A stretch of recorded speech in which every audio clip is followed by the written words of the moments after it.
siempre ha existido una prensa conservadora, una prensa fifí. Yo no inventé lo de fifí. Entonces, ¿qué son al final los fifís? Pues son fantoches, conservadores, saberlotodos, hipócritas, doble cara. Respeto. ¿Por qué no te callas? Ahorita lo arreglamos.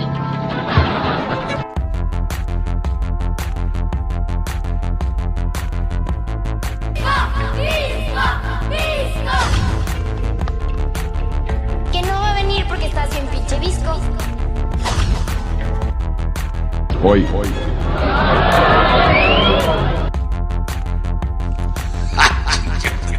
Ahora sí me saliste más cabrón que bonito. Oh, ni madres. Aquí es la ley de Herodes. O te chingas o te jodes. Convencido de que el multilateralismo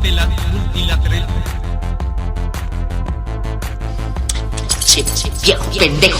Más te vale que le pidas perdón a mi hijo si no te las vas a ver conmigo, cabrón.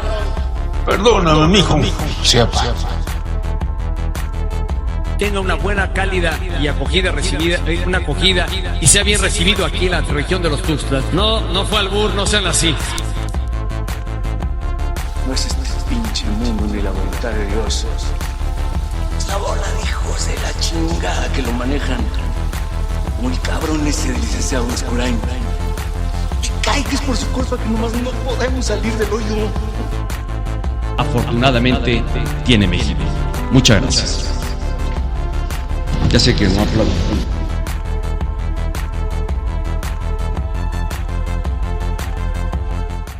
Welcome to another episode of Beyond the Wall. With us are Los Fifis Cavernario, Paul Tercio, Raul, and myself, Jordan Peterson. What are we talking about this time, guys? Hello, Mr. Peterson. Well, today we're talking with... Mr. Peterson. Oh, sorry, you have to go. Well, anyway, as I was saying... Bye. Bye, Mr. Goodbye, Kermit the Frog. Mr. Peterson. So, as I was saying, we're talking today with volunteer from Brazil. What are you Hello, doing, it's volunteer? good to be back here. Welcome back. I don't know, just having some sopa de macaco, I suppose. Uma delícia. Uma delícia indeed.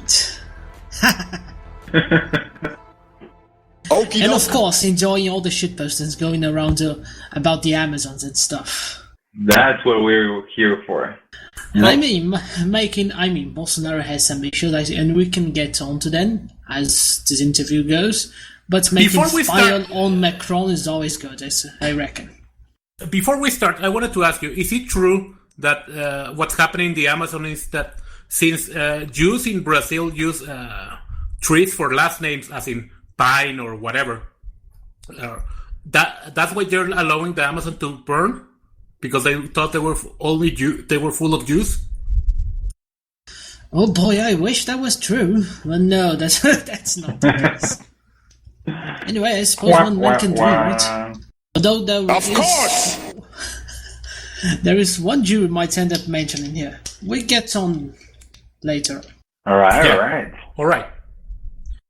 So, guys, what questions did you have for volunteer about the Amazons? Well, first of all, what the hell is going on over there in your eyes? Because we're not sure if we're getting the right information here, you know? Yeah, and the media here, just like I believe is in Mexico, has a certain left-wing tendencies, which makes truth a bit harder to get by. Right, so we end the month of the dry seasons, which usually means that fires occur naturally in the Amazon's forest. We have that. It's winter, right? Yes.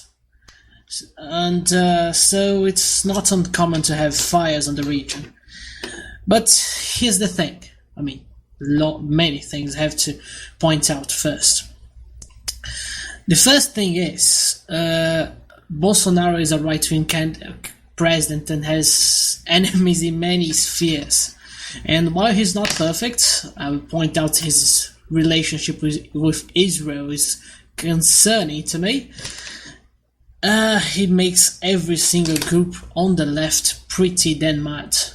One of those is the environmentalists, which one might say that environmentalism by itself might not be a bad thing. If you're going to go the Linkola and then the Greer and all this way, but usually environmentalism as a movement, at least as it's portrayed in the media, is usually a left-wing one. So it's no surprising they, amongst many other groups on the left here in Brazil, are doing their best to hamper any kind of policy that Bolsonaro tries to push through, or just try to attack any fronts they can find. One of those is making use of two phenomena that occur in the Amazons, both natural fires and fires started by men, in the sense that they're going for logging industry or farming. Although if you go to look at the numbers, the damage caused by fires was considerably greater during both Lula's and Dilma's presidency in the last 12 to 30 years. Of course, no one said a word because they're on the left, so they can do literally everything they want. But now we have a right-wing president, and now they're trying to fit over it. And of course, I mean, environmentalism is a big cause for those Europeans, these politicians in Europe and the academia over there. So they see that as another cause for them to rally behind.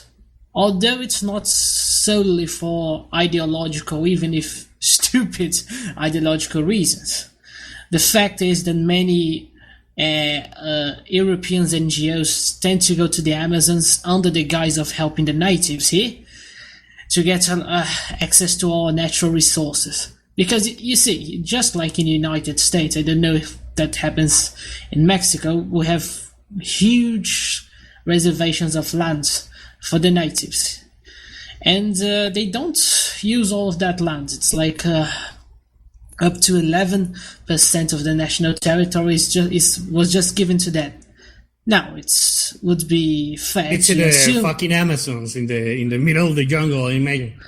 Not just in the middle of the jungle, but they do get a good hump of land over there.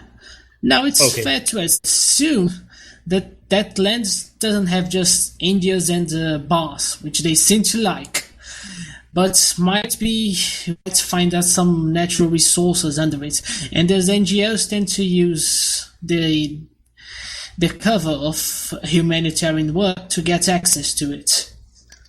I mean, for instance, I'm not sure if I'm speaking the exact kind of strategic resource here, but I think we have some uranium reserves that fall just beneath Indian reservation, and the Europeans are trying to get it. And by Europeans, I don't mean the average European guy, of course. I mean the plutocrats in Belgium and the Macrons and Merkels of the world. So you have, I didn't know that Brazil has uranium, what is it, sands, or do you have big deposits? Now, I may be pulling that stuff out my ass, but it's one of those very important strategic reserves which we can't get access to then, because they're inside Indian reserves. The biggest resource, of course, would be, I don't know what's the word in English. I suppose it's niobium. I think it's niobium in English, which we hold the biggest reserves, which these Europeans, and like I said, neodymium? Sorry? Is it neodymium?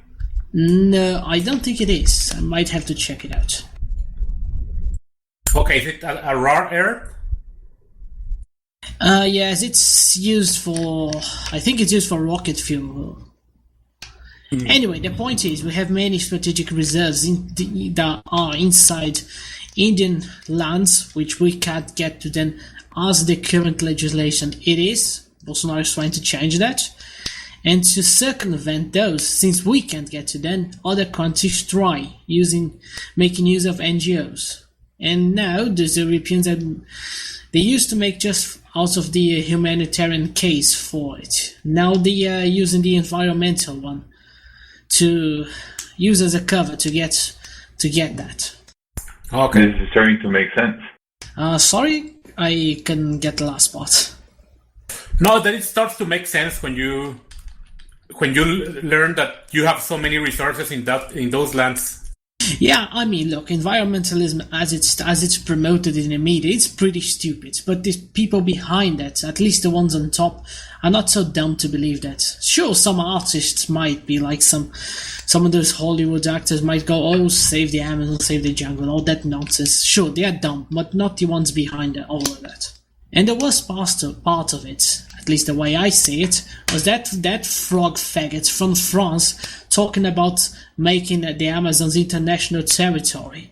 I mean, that's like someone walking up to a country and saying, okay, look... Excuse me, volunteer. That was the... Excuse me for interrupting you. That was the condition that Macron gave in order to give the financial relief to Brazil. That you have to make it an international space, the Amazon. Well, initially he was talking about that, but all the other countries said no to it. They saw it as how preposterous it was. I mean, it was like bribing you, giving like some chump change, and then you lose a huge hunk of territory of your country. Oh, so like a fire sale, or well, not pun intended, of the Amazon. Yeah, I suppose you could say something like that. Yeah, I have to do something about that. Really bad joke. The bad jokes are the best ones. Anyway, but yeah, the fact go ahead. I heard something about the actually Evo Morales is doing worse. Like he let all the farmers burn whatever they want to get some land. Am I right? Why, yes, it's look, the Amazons are not just inside the Brazilian territory. I mean, that goes the same for Colombia, I suppose, and I think part of Venezuela. And the fires in Colombia are like the biggest they ever saw in many years. Well, but that of course no one talks about that because that Indian guy in Evo Morales is a leftist. No, I think in Bolivia they have the worst fires in history. And Colombia has lost more forest since last year than in the last 10 years together. But that was because of the FARC, because they want to make more fields for drugs. Yeah, you know, we have to continue to give all that fucking snow to the gringos because, they have to get high. Also, it didn't help that the FARC were decriminalized in Colombia. That didn't help at all. Because they gave them amnesty. Yeah. Remember that the president of Colombia got the Nobel Peace Prize because he gave amnesty to the FARC. I mean, what the hell? They were a terrorist group from the Cold War. Why would you even do that? I mean, whatever. We got a president, the last president was a terrorist. Ugh. You know, Dilma, right? She was to be from one of those revolutionary groups. Yeah, you told me. Can you explain these guys a little bit about that? Because you told me last episode, but that was really interesting. Right, so, as you know, during the Cold War, you had a fight between the Americans and the Soviet Unions. Or I suppose Jews against Jews. Oh, sorry about that. But jokes aside, you know, you've had the fight between the quote-unquote right and the communists, and many of the battlefields involved many countries in the world. I mean, you know, to fight their proxy wars. In Latin America, as you know, I reckon you are aware, we had many, for instance, insurgent groups, usually funded by Moscow, and counter-insurgent groups, usually military juntas funded by the Americans. We had a military regime here from 1964 up to the early 80s, and the leftist groups had many people which were in power during the Workers' Party here. Dilma was part of one of those.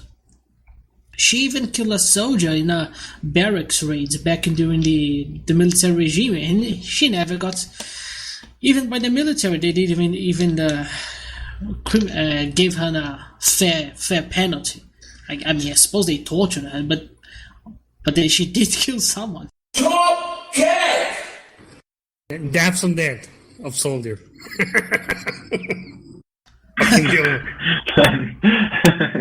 Top quality jokes. Yeah. Although, to be fair, it's important to say this. That's what I was looking for. Continue, sorry. Yeah. I mean, any potential audience from the United States might look down to South America and Central America, I suppose, that the right wing here tend to be neoliberal stooges and lately is particularly fond of Israel, which is true to an extent. But you have to remember the left here is the old school commie that will try to take over and take down every single opponent they have. Yeah, well, communism didn't die in Latin America. No, to be fair, we're starting to see a change here in Brazil from the old school third world Marxism towards global homo, because we try to copy everything that goes in the United States. Yeah, so we'll bring that as well. We love so much the United States that we copy everything bad they do. Well, the elites love them. Hey, good lord, that happens the same here. Yeah, but as you probably know, the PRI, which is the oldest Mexican party and the longest rolling one in the modern world, what it stands for anyway? I think it's Partido Revolucionário or something. Institucional. Yeah, Institutional Revolutionary Party, and it's one of the founders of the International Comunista. Communist International. The Communist International Party. And I guess pretty much...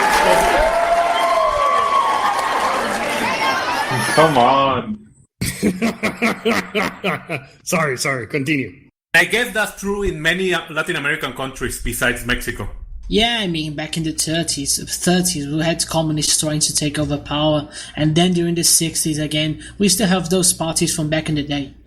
We still have, for instance, the PCdoB, which stands for Partido Comunista do Brasil, and the PCB, which stands for Partido Comunista Brasileiro.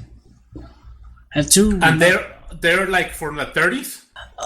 One of them, I think, yes, one of them were, which was became illegal during the Estado Novo from Getúlio Vargas. Coincidentally, he also made illegal the right-wing version of it, which was the Ação Integralista Brasileira and the Nazi party we had here back in the 30s. Interesting. Yeah, the later one. I mean, making that joke where we have Nazis fleeing to Latin America. Had the biggest Nazi party outside of Germany during the 30s here. Yeah, imagine, because all of the German immigrants that you have. Basically, the southern tip of Brazil is pure Germans, right? I mean, dude, for instance, you have some small towns in the state of Santa Catarina. I have seen some mayors who are going to rallies and stuff having the Hawken Cross, the swastika flag. And I mean, today? I don't remember the name. It was very small towns in the. They celebrate like Oktoberfest, right? And they like celebrate Oktoberfest with polkas and everything, like really German. Fuck, I was trying to go this year anyway. Speaking of which, but yeah, they do, and it brings tourists from all over the country. It looked like you were in Bayern or something. Yeah, I've seen pictures of those towns, and they look something, like out of the Netherlands, or a little town from the Netherlands, or Bavaria in Germany. It's curious. We were going to go there too, but we didn't have time to do that. But it would be interesting to go there. I would recommend. They do remind me not just out of Germany, but somewhat of rural America. Some parts of it. Maybe in the Minnesota or something, somewhere like that in the Midwest. A lot of Germans there. Yeah, and unsurprisingly, they are not particularly fond of the rest of the country. For obvious and I mean, reasons. I can understand why. Of course, we can understand why. Yeah. So Still, it's worth to remember. I mean, Brazil, as you see, it's a creation back from the Brazilian Empire. The huge hunk of land you see on the map. Brazil was barely held together during especially during Dom Pedro I regime. I mean, in Latin America, with the exception of Brazil, after you kicked out the Spaniards, you couldn't get a unified country. All of it became like fractured, right? It's almost happened in Brazil as well, but the might of the Brazilian Empire managed to keep the country together. Yeah, and would have been, I don't know. I don't know. Although we did lose Uruguay because they managed to declare independence. I didn't know Uruguay was Brazilian. Well, first of all, I wouldn't call that place Uruguay. I'd call Cisplatina, which was the name we gave it. but yeah, it was part of the Brazilian Empire. It declared independence during I think, the early 19th century, I suppose, with support from Buenos Aires.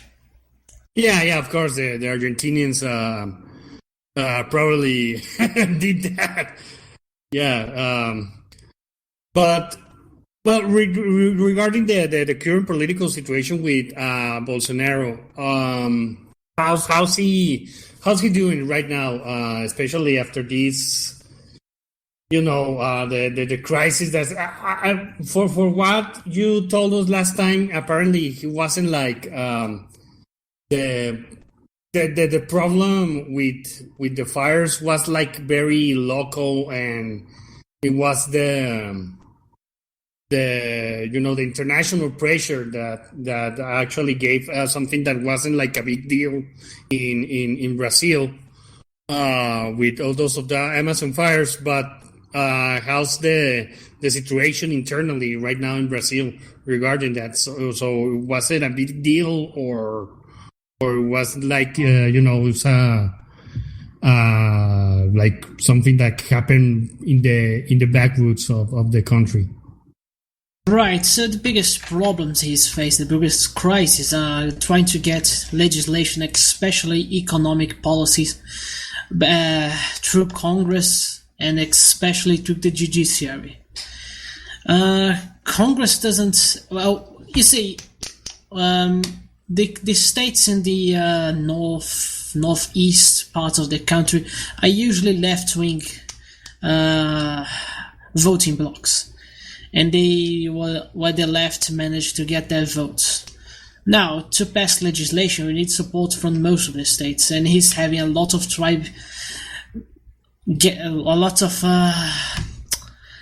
it's not been easy to get support from those guys. And it's hard because we are in a very nasty economic crisis caused by the Workers' Party, and we need to pass some budget reform. What's the specific problem with the Workers' Party? What are they doing right now, or was something that happened in the past administration?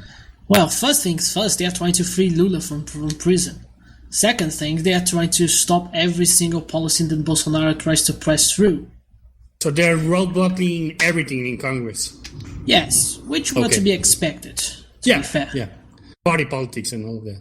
Although the biggest thing they are trying to do is to save Lula. I mean, he was the party for all intents and purposes. Do they really need him? Oh yeah, absolutely. Without him, the party is nothing. Why? What would that be the reason? Is he's just okay? He was the president, but what does he bring to the table? So he was extremely. I hate the guy, but you have to point out what he was. He was an extremely important political figure and cultural figure to galvanize the left. Okay. With him behind bars, that was a huge blow for the left.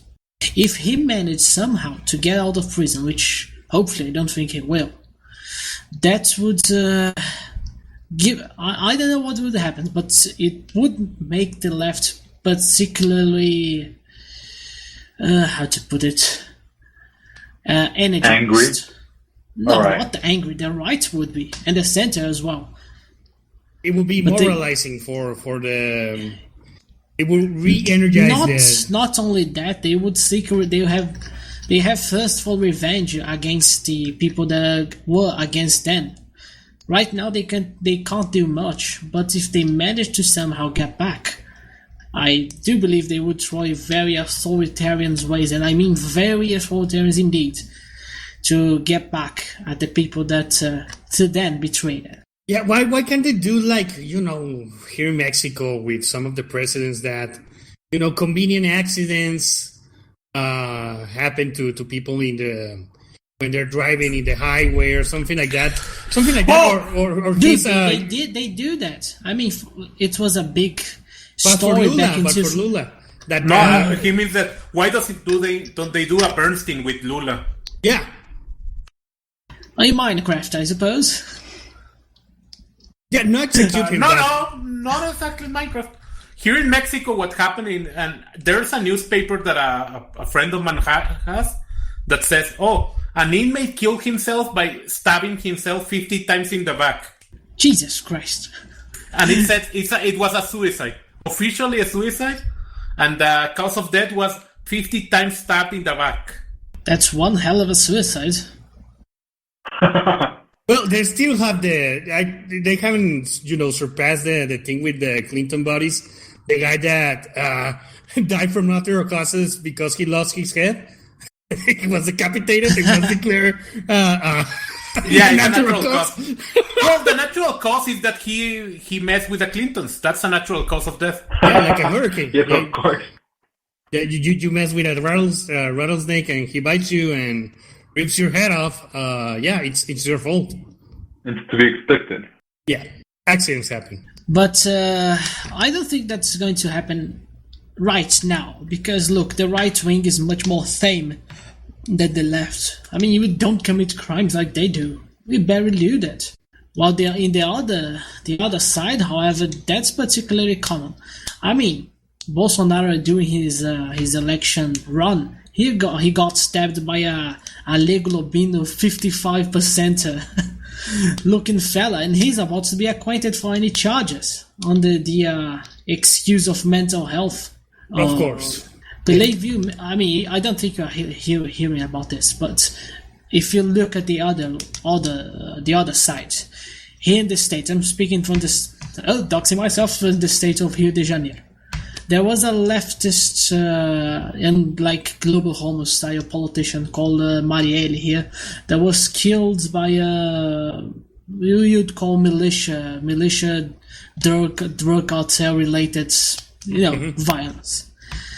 After she died, she became a huge martyr for the left, and that was 2 years ago, and they're still talking like if it was today.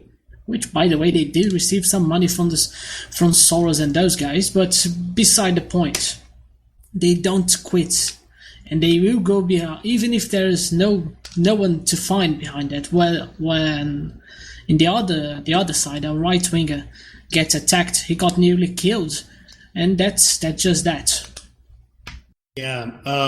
Regarding Lula, I don't know if you could remind us why he's in prison right now. Well, one would speculate why he wasn't in prison all these years back, but he got charges over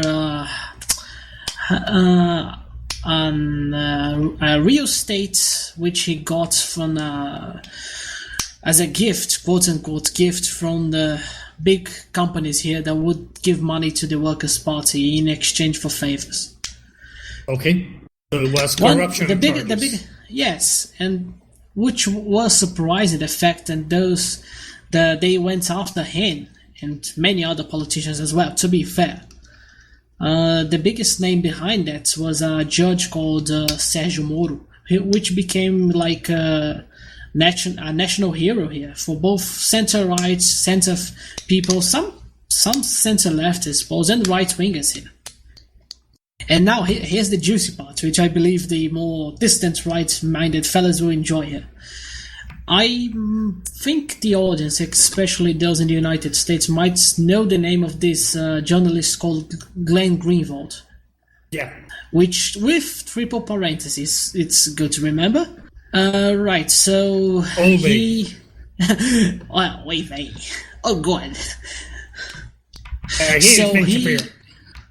So his last name is something like Pine or Eucalyptus.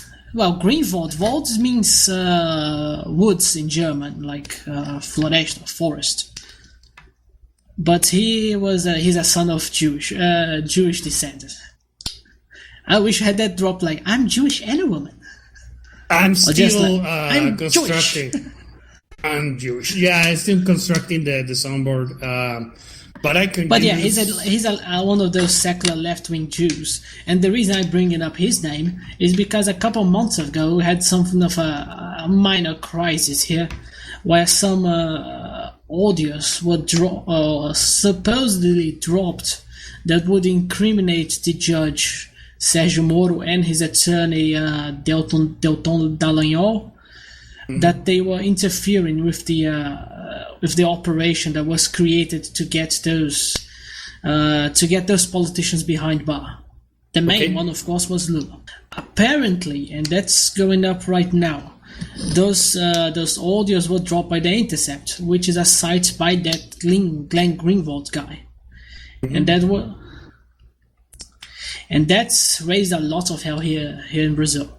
I mean, more or less. I'm speaking about in the political scene and the media. Yeah, I imagine it would be like big stuff right there. But the thing is, apparently the orders are either forged or they don't incriminate in anything at all. They're trying to find some dirt where there was none. Well, it's kind of like that Russian collusion nonsense in the United States with Trump and Putin, which doesn't exist at all. They're trying to meme into reality things that just weren't there. Yeah, of course. But that's, politics. You try to get an in, and it doesn't matter if it's true or not. You're trying to damage your political opponents to, get in the seat and have complete hegemony in the political sense. Absolutely. But the reason I bring this up is it's because that case was being pushed by the left in an effort to save Lula. Maybe that Jew might not want to do that himself. But the fact of what he did was clear. For the left, it was and is being used as a tool to try to get Lula out of jail. Yeah, trying to. Well, what they want to do is like. Because if they manage to get rid of this judge, this Sérgio Moro guy, and his attorney, they might try to push for more and more and more until they get him free. Yeah, of course. And regarding the situation in Brazil, I wanted to ask you, who and where does Bolsonaro get most of his support in Brazil? I'm talking about regions and the people, cities, just to get to have a little bit of a better picture. And I don't know if you could describe, the situation. Sure. Of course, he gets most of his support from Tel Aviv. I'm just joking, but of course, the greatest ally. I hope to talk about that later, but before I get to that, he gets support from right-wingers, from people that want security, which is a big problem here in Brazil, from the farmers. That's a huge voting bloc of his. The evangelicals, which I have some issues with them. The police and the army, of course, they are almost unilateral behind him. It's easy to say who doesn't support him, which is usually academia, most of the media, and some parts of the northeastern country, which don't support him and favor the left-wing candidates more out of economic pressure than anything else. Because Fortaleza, Recife, those kind of places. Especially the state of Bahia. They even elected a commie there. Because these guys, they offer, gifts. Yeah, of course. That's how it works. But that's how politics works. You have to, regard your constituency in order to maintain yourself in power. And what I mean by that is because he created a particularly strong movement, a huge base in a way similar to the way I see it, the one Salvini has in Italy. Yeah. And what I want to get from that is because he can marshal those forces in case he wanted, and he did in political marches to make pressure over Congress and over the Senate and over the judiciary. And those are particularly big groups that support him.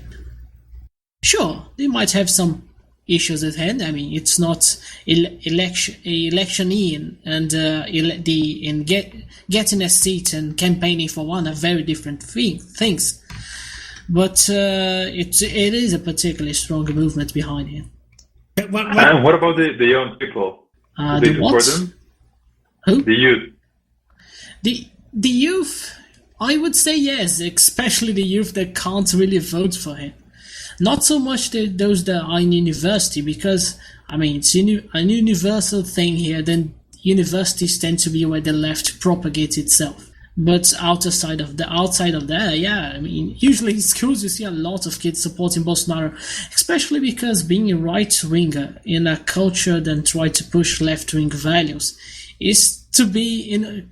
I know it's a stale meme and whatever, but it's a way to be cool, to be edgy, and to fight against the system, as it were.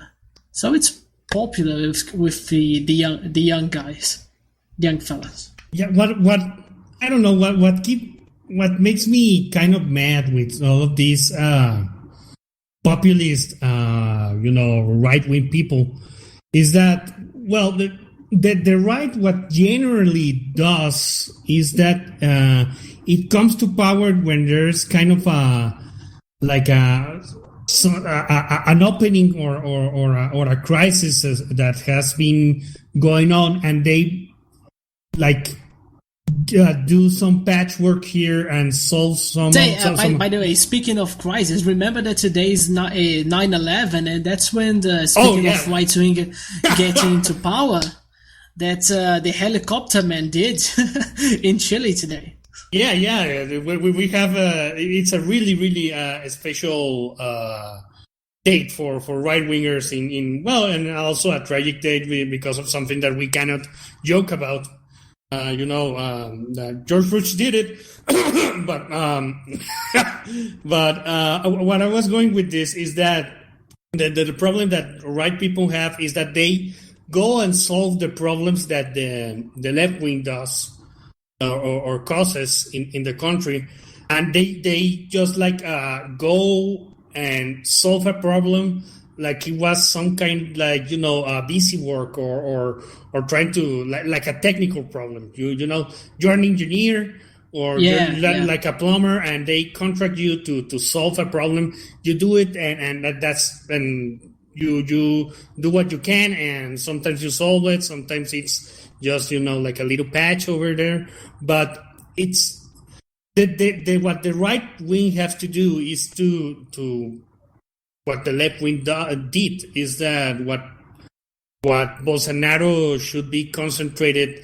I don't know how much, but he should be looking into the university and the educational system and trying to get his people there in order to because you're not solving, you're just treating the symptoms of the disease, because eventually Lula is probably going to get out of jail, or somebody is going to.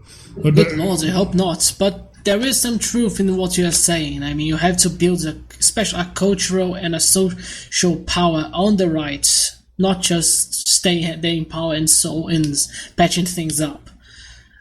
In a way, fortunately, most of the support that Bolsonaro managed to get came from a growth of cultural right power and political right outside of the main spheres, outside of the mainstream. So there is some of that, but there is a limit to which you can do. And while we don't have the censorship that's going up in the United States right now, which seems to be the biggest topic over there, we do have some censorship on the right, of course much more than there is on the left.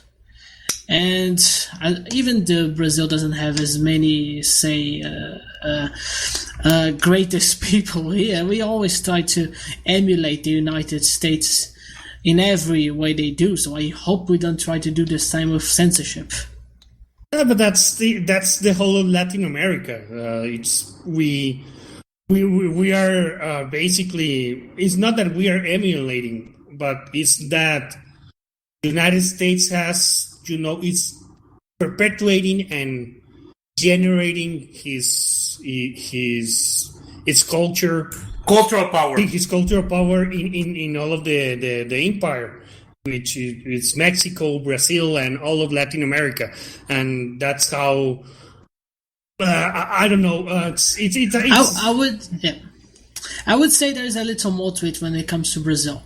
You see, back when Brazil, I'm sorry to give the history lesson here, but this one's important. No, go back ahead. when Brazil was an empire, we had a particular foreign policy that would be not hostile to the United States, but try to contain the influence. Remember, the United States was a Mason republic, so to us it was a problem for a Catholic monarchy.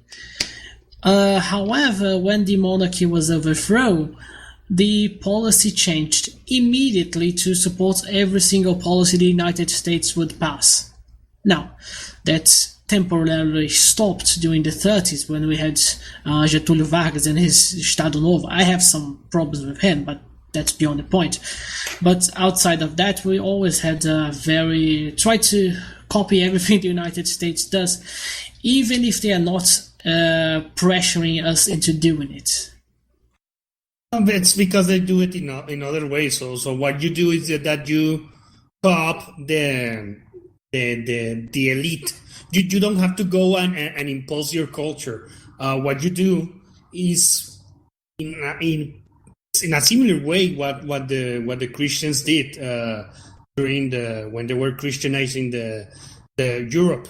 You go with the elite, you Christianize them, and then you convert the rest of the people. So that's what the progressive left in the United States is doing. A lot of our elite goes to the United States to get education. Yeah, a lot of them have Yale master's degrees or doctorates or Harvard degrees, or from the University of the Americas, which was founded for the elites of Latin America. Yeah, right.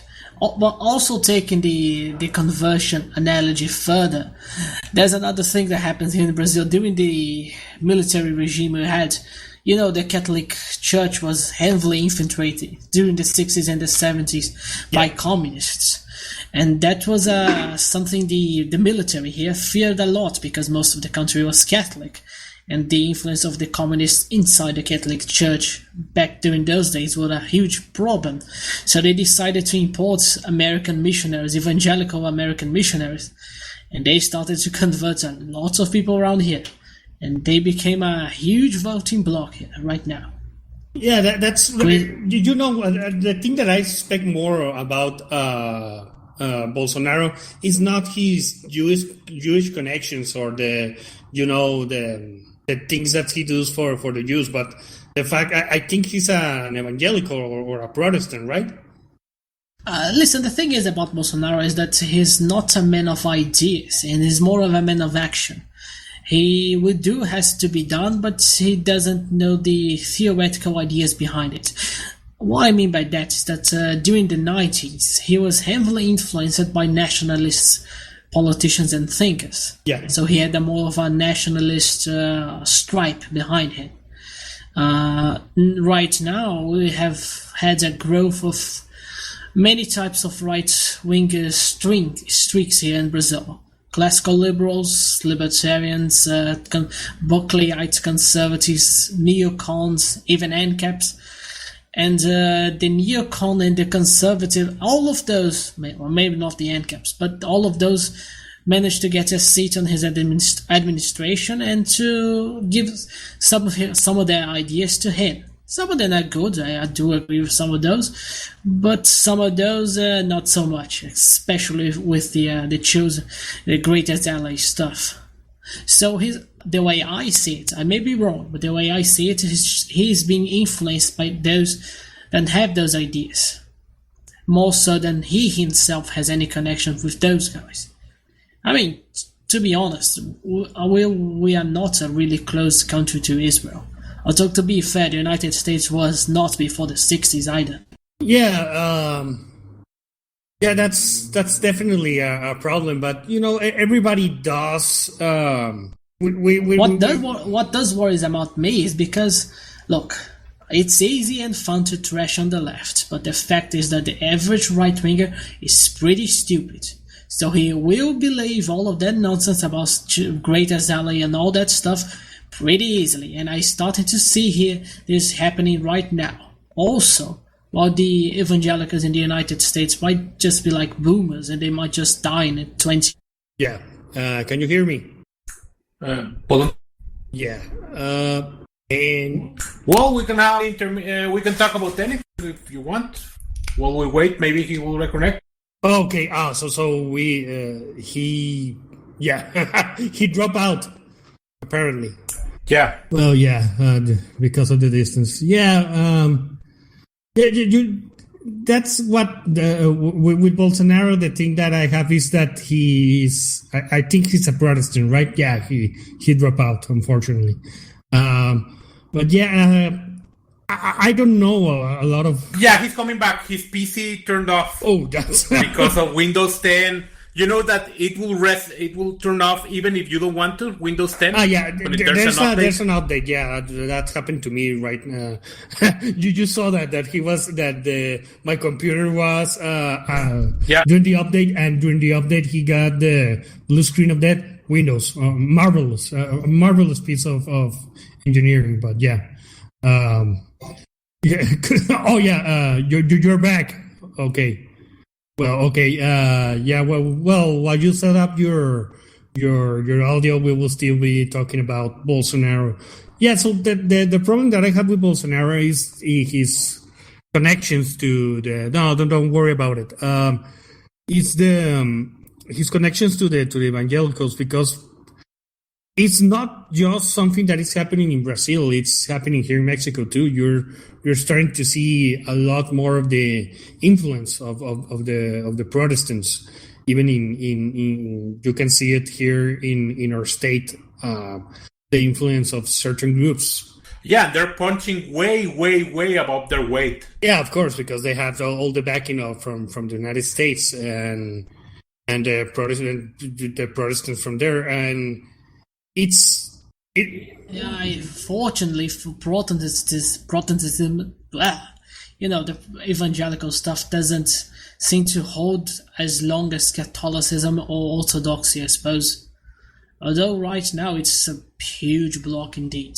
Yeah, the problem that the Protestants, especially the evangelicals, have is that they are hyper-schismatic. What I mean by that is that almost everyone can open, so someone can say, I break up from this mainland Protestant to make my own mainland Protestant thing. Yeah, and I mean, dude, it's ridiculous around here in Brazil. Like some guy, you go to some hole in the wall, and next thing you know, that place turned into a evangelical church of the later days or something like that. A former bar, and it's turned into a church, and a former, I don't know, mechanical workshop is turned to a church. Yeah, it's kind of weird because you see a lot of people, and I'm talking here about Mexico, that people that never had any kind of connections or money, and suddenly they become like a pastor, and they start to having a lot of money and a lot of influence, and also the missionary work that they do. I don't have a lot of, evidence to back that up, but they don't seem to do that much. They will build the community center here with the church and all of that, but I think that a lot of those are just like fronts for some political machinations. It's what I suspect. I would say the same goes around here in Brazil. to be fair, they don't like the more anti-family stuff the left tries to push, and they tend to be against it. But they don't know how to articulate it very well. For instance, here in the state of Rio, there was something that became a national story. You see, every 2 years we have a big book fair around here. Many companies try to sell books and all that, so it's okay. This year, however, there was of all the stands there, one stand of Cape shit, which was showing some superhero going faggots and kissing one another. Now, I don't like Cape shit and I don't like faggots, but I don't really like censorship. But the response from the mayor here, which is he's an evangelical pastor, I suppose, a priest, whatever, was to ban those, and it became a huge national news around here. And good cards for the left, I suppose. I mean, I don't like Cape shit and I don't like faggots, but that's not the way to go against it. Yeah. You know what? I believe it is a good way to go against it. Why shouldn't we ban? Dude, if you ask me, that you should have those fire bans like you had back in the 30s in some country in Europe, where there was this guy with a funny mustache. But Serbia, as it stands, do you mean Serbia, right? Well, I don't know. I suppose more like in Central Europe. Liechtenstein, you mean? Close, yeah. pretty close. but anyway, the left uses that as a cause for them. That's just my thing. Yeah, but they do it themselves. They're hypocrites. I mean, we should be using all the tools they use against us. We should be using against them. All of them. Yeah, I do agree with that. But they do have control over and even more. So they can construct a narrative where they are the oppressed and we are the bad guys. Yeah, and as long as that the reason that's the way it is because they have complete control of the institutions that tell us what is good and what is reasonable and all of that. But you know what? If you start like burning books that will teach children to become faggots, even though they will say you're a censor and you're a right wing and whatever, you're an extremist, the people will be with you. And if they stand for the right to make children faggots, let them die on that hill. They will die on that hill. I agree with you absolutely over that. But look, the people don't matter. The people don't really have a voice. The people don't matter. In a way, they don't. I mean, they don't until they do. No, they never do. You have to convince to remember what happened to Ceausescu or whatever. Yeah, it's rarely they do. So what you have to do in order to conserve that momentum is to turn around the elite of the country to the way you think. Because you can burn all of the books today, but as long as the elite supports that and the institutions are still under the grasp of the progressives, nothing is going to. It's just going to regenerate infinitely because it has.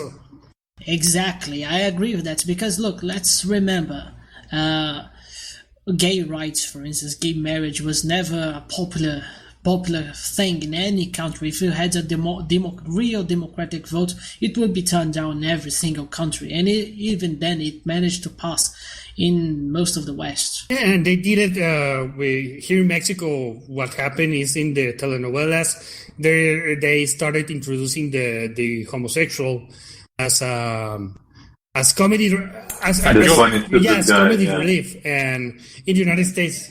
That happens here as well, in the Brazilian novelas as well. The quirky and the funny character, I take dicks in. Oh no, that's going to turn into a drop. I take dicks in my ass. Look how funny I am. And to normalize it starts like the effeminate guy, and then they start to turn it up a little bit by little bit until he's openly an homosexual in a relationship with another man, and they use that as a wedge to push their shit. All of those things that make it easier for them in order to preserve themselves in power, because the homosexual community, and it's not only the homosexual community, it's the people around the homosexual community that support it, that it gives them clout and it gives them more. Yes, it became the latest trends for them, and now it's starting to turn for trannies here in Brazil. I mean, it's already going in the United States, but since we copy everything they do, now that's the next thing that's coming out. Yeah, I have to say something like it probably is going to trigger you. Although honestly, the state of Rio de Janeiro has a certain reputation regarding trannies, like Bangkok has in the Far East. I have to say something about your country volunteer. It probably is going to trigger you, but in Brazil is the only place on the world that I have been sexually harassed, and it was by trannies chasing me in the street. So it was like I don't know what happened, but it's probably, I think that the Brazilian police studied the Mexican psychology and came to the conclusion that in order to break up congregations of Mexicans during the World Cup. Dude, there's a saying which goes around here. Around those wig-wearing faggots, you should put one hand behind your ass to protect it and another to protect your wallet. They're relentless. Yeah, and they start chasing you. A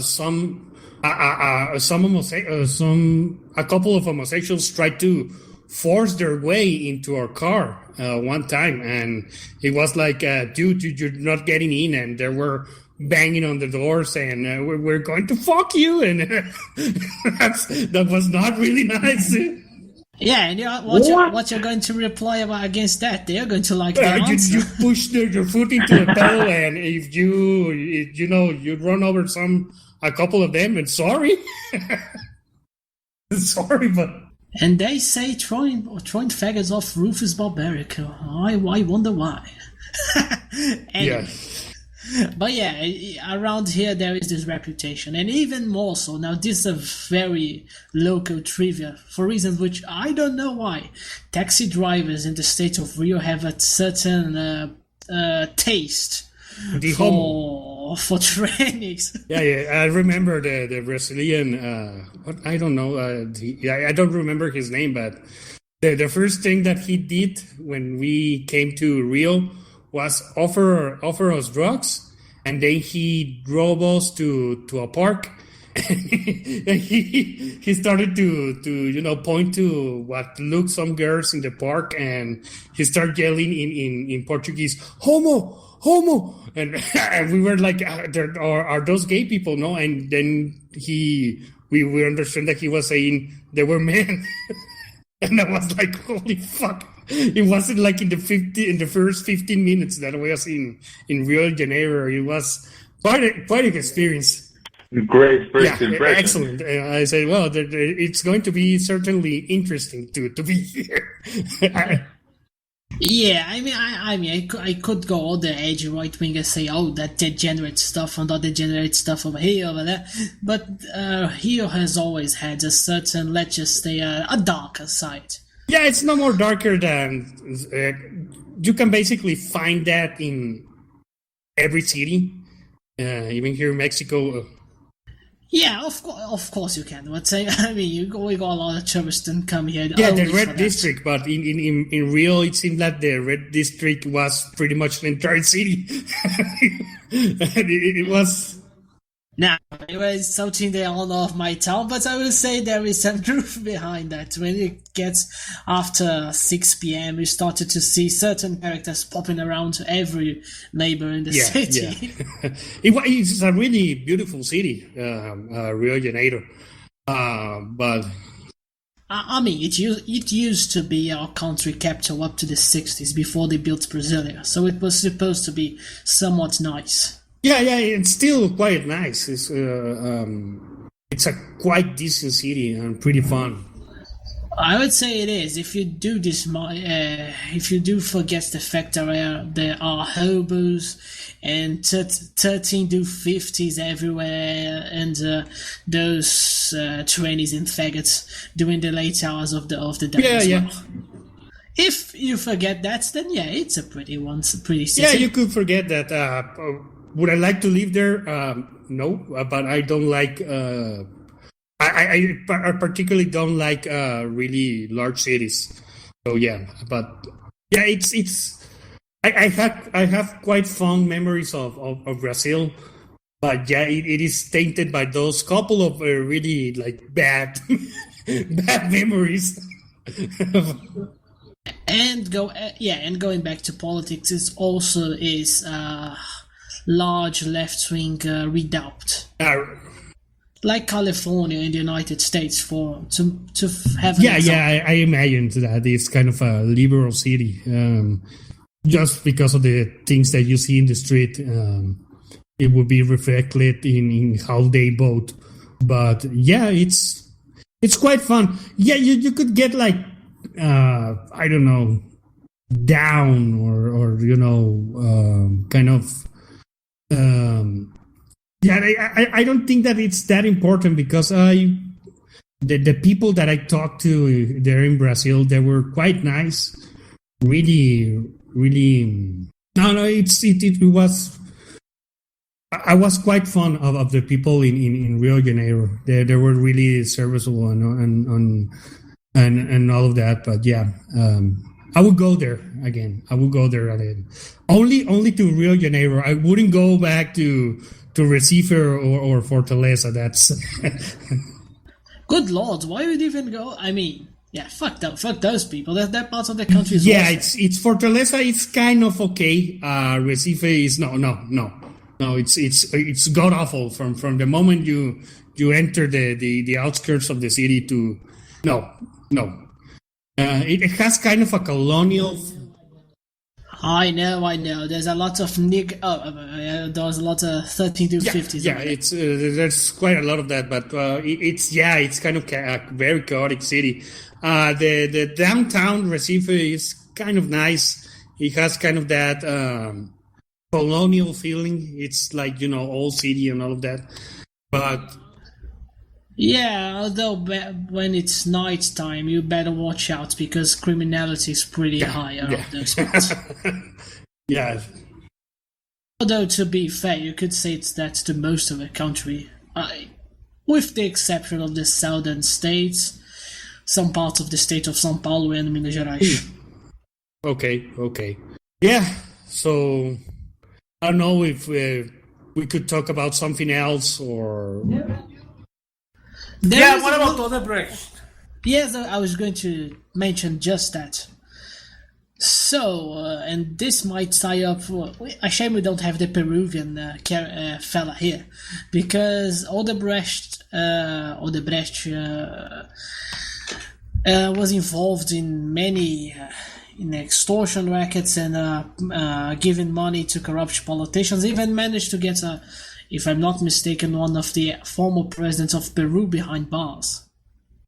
Yeah, and I think a senator from Ecuador and a couple of senators too from Panama and from Colombia. Probably some kung from Angola as well. It was beautiful. I've had some projects over there.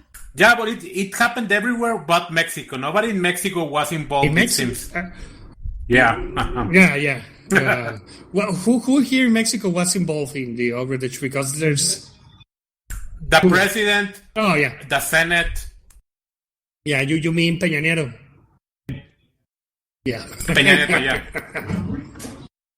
And pretty much all of the Senate. Who would believe that corruption in a Latin country never happened before? Well, nothing happened here. President corruption happened in Mexico. Right, but... and he will never lie. Anyway, going back to Odebrecht, the latest news was that Lula and his brother, if I'm not mistaken, were indicted for receiving payments from the company.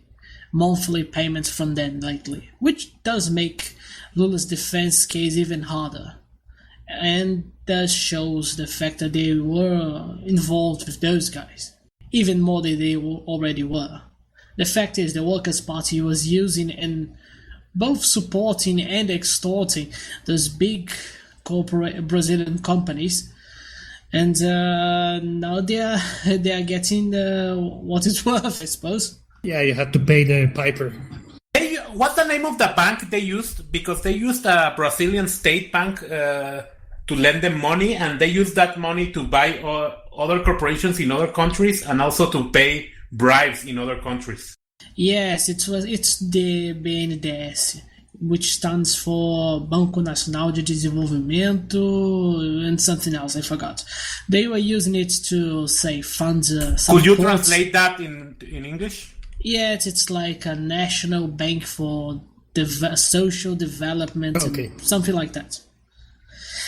Anyway, they were funding projects not only in those companies that were allied with the Workers' Party and the left, but also in countries that were allied with the left here in Latin America and in parts of Africa. For instance, they were working on, and this one became huge news around here, on ports in Cuba. And I mean, Cuba is in the hands of the communists. It still is. It might open up in a few years, but until then, we can't really say for sure. And I think they had something with Venezuela as well. Yeah, and also they use the money for corporation, like they lent it to the corporation, which was supposed to be legal, and the corporation used that money so they could buy other corporations in other countries. There's I forget the name of that corporation. They also testified against Lula because they bribed Lula and Dilma to keep the loans. I would suppose it's it would the be food one. No, it was the food one. The food one? Yeah, the one that sells chicken. The meat packing one. Yeah, that's the one. I just forgotten. Well, that company became the largest meat corporation in the world because they kept buying other corporations in other countries, like in Argentina, in Australia. They bought pilgrims in the United States, and they used money from the government so they didn't have to grow like naturally. They could ask for a loan of like $5 billion to grow. Well, that's the. And the PC turned off again for another update. Excellent. Those are the kind of technical problems that we have. Thank you, Windows. Thank you. Yeah. Bill Gates is the best. Steven Ballmer.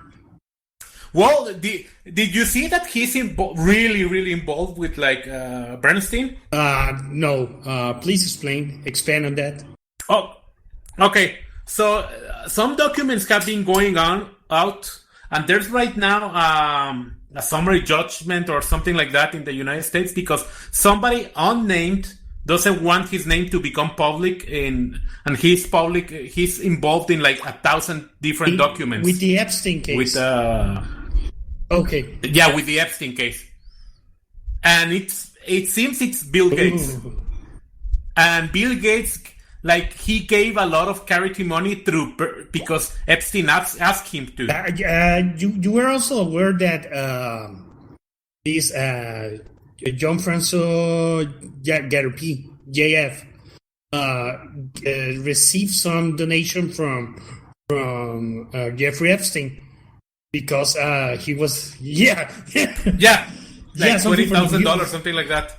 When he was at Duke. He was at Duke University. Yeah, he was doing like some kind of, I don't know what project.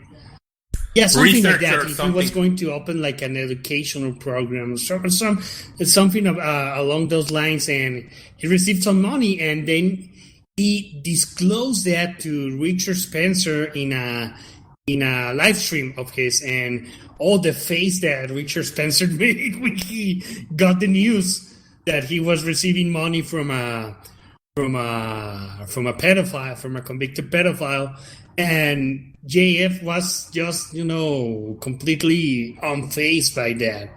Like, Yeah, completely normal. You know.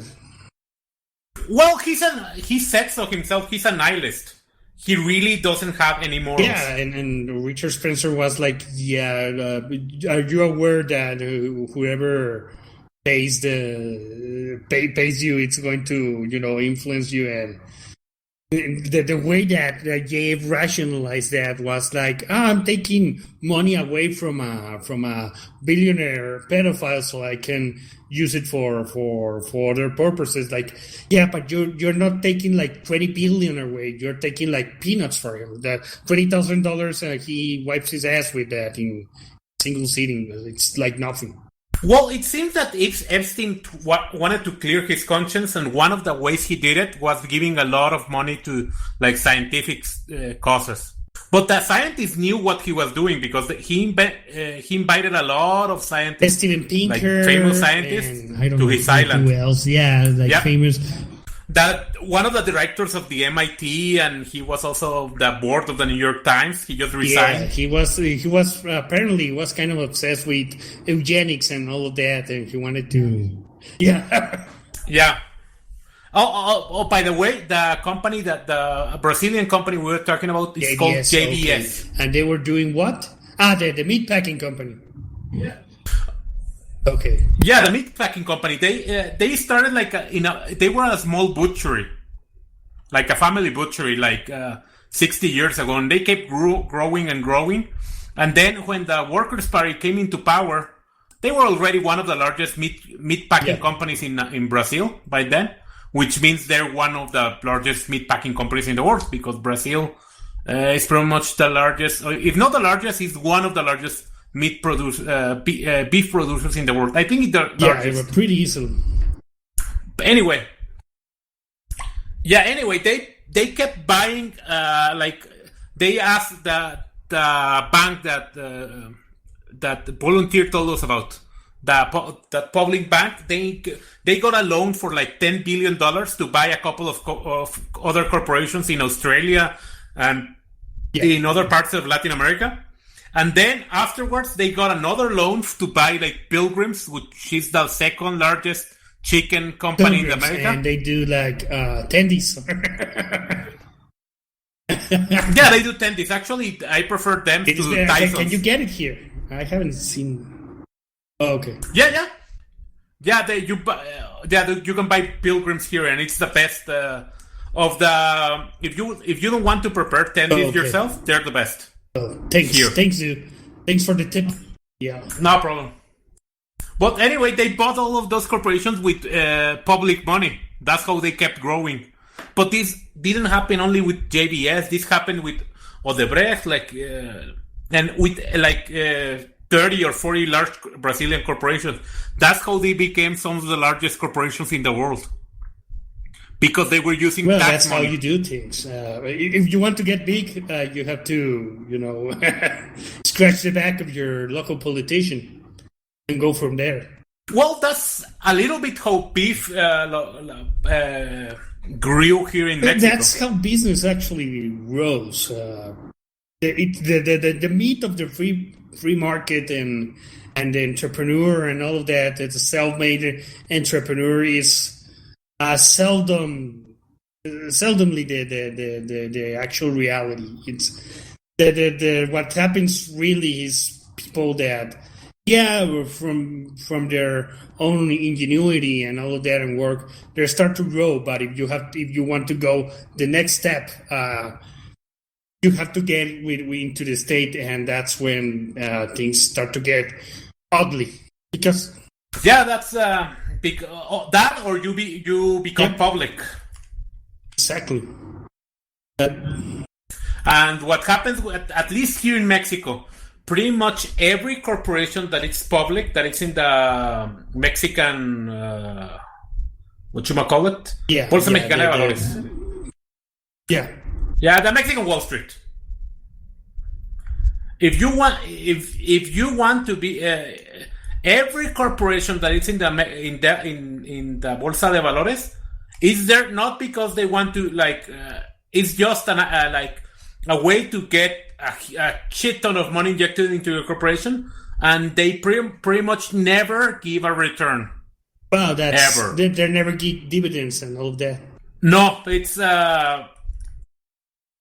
and it's also because of the pension system in Mexico.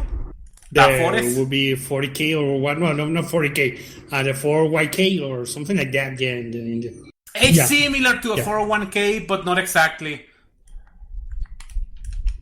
By law, they have to invest in the Mexican Bolsa de Valores, or either that, or they can buy insurance companies' bonds and Mexican government bonds. That's it. That's the only thing they can invest in. Okay. So it seems that Volunteer is back. We're just waiting for him to get ready. Goddamn, Windows is... Sorry about that. Yeah, today... Yeah, don't worry about it. We understand Windows is the best operating system ever developed. Yeah. It's self-actualizing operating system that doesn't even ask you want to... It does it all for you, even when you least need it. Yeah, I even thought about going the Linux way, but I'm not even that much of a nerd. Apparently, there's some good. I don't know what you call them, but there's like distros. Distros. It's called distros. Distributions. I know what you're worried about that, Volunteer, but apparently. Steam has already been ported to Linux, so you don't have to worry about it. All the work has been done. You can use Steam in Linux, so you can make the jump, dude.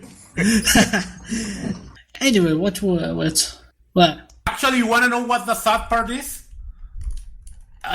Because of the Epic Store, a lot of Linux distributed games stopped. Because Epic bought the largest anti-cheat company, software company in the world for games, and they used to produce all of their software for Linux.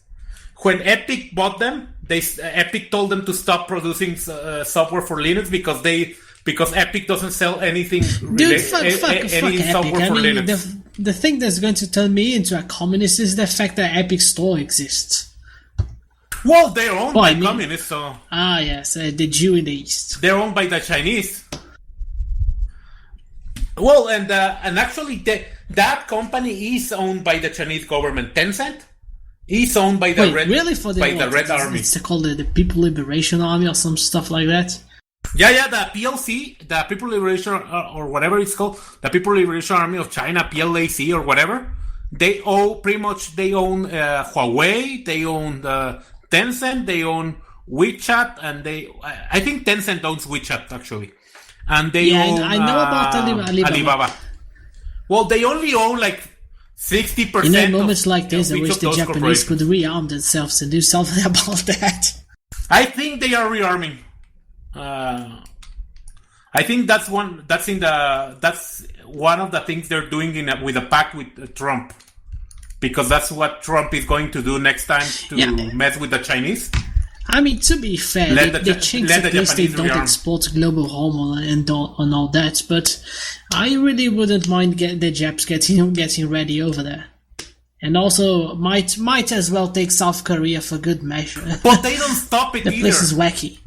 But my problem with the Chinese is they don't have a soul. Okay, they don't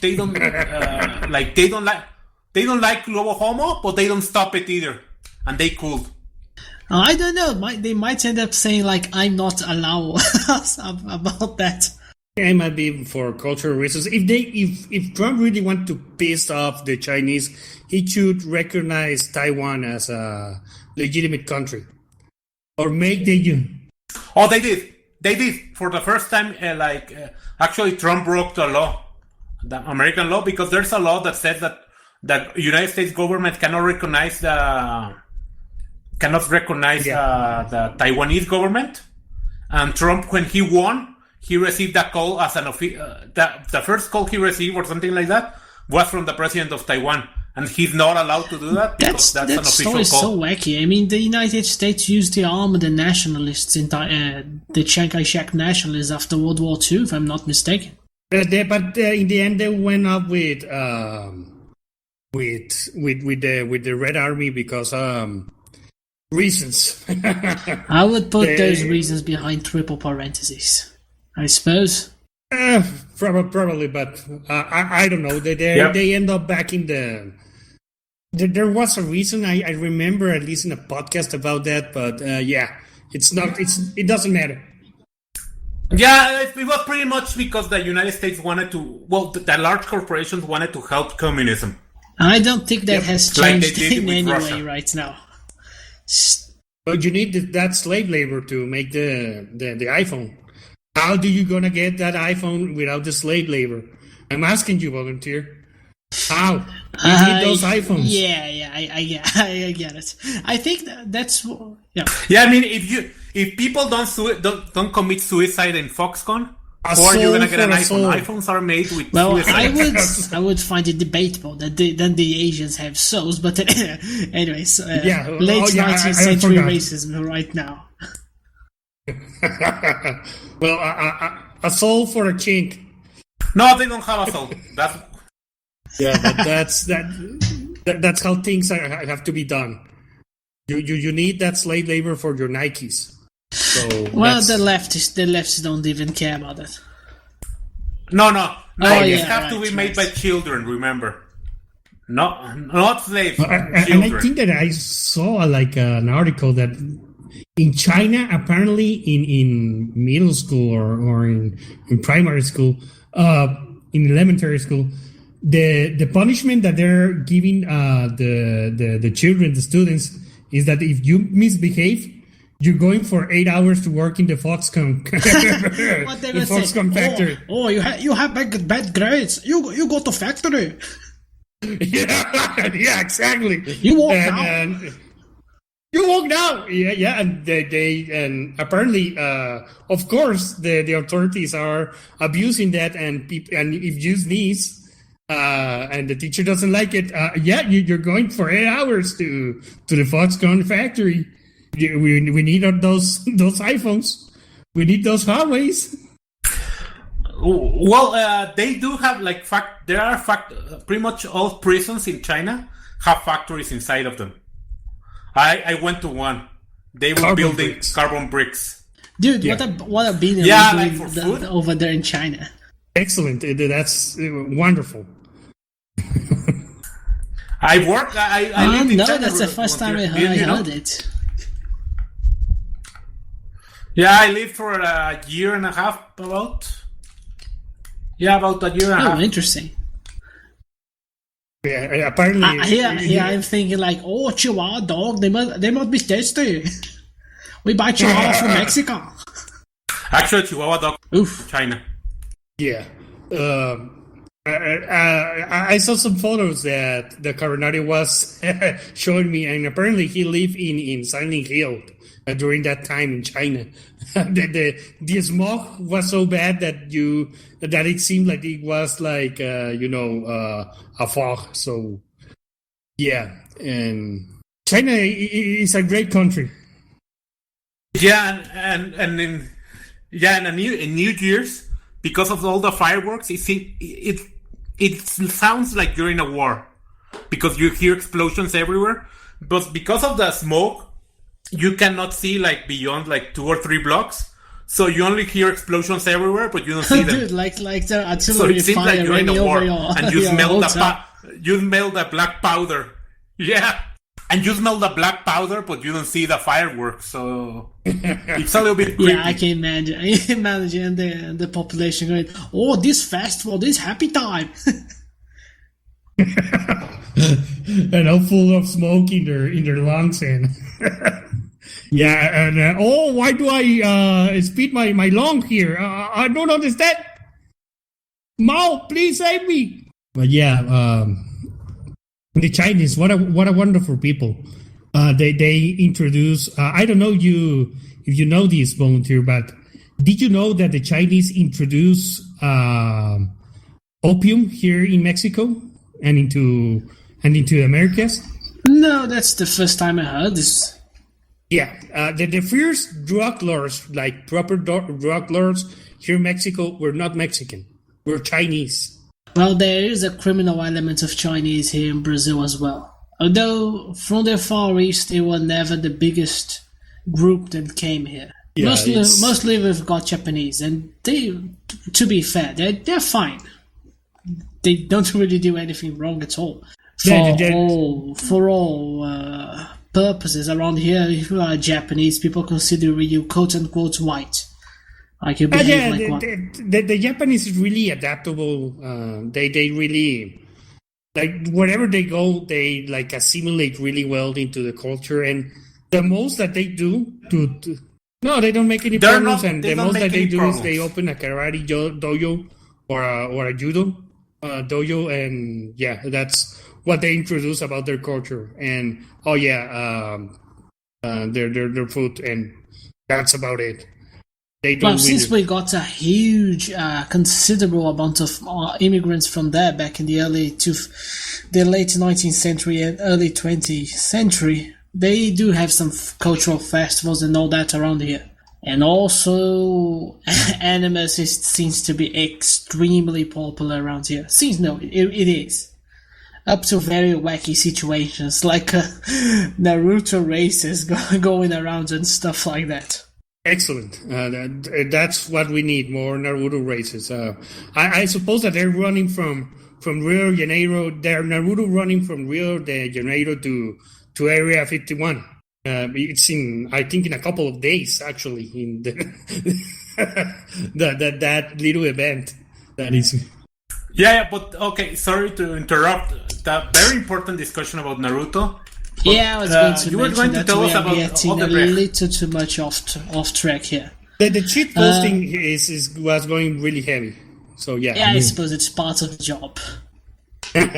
Anyhow, getting back on the big, what really matters.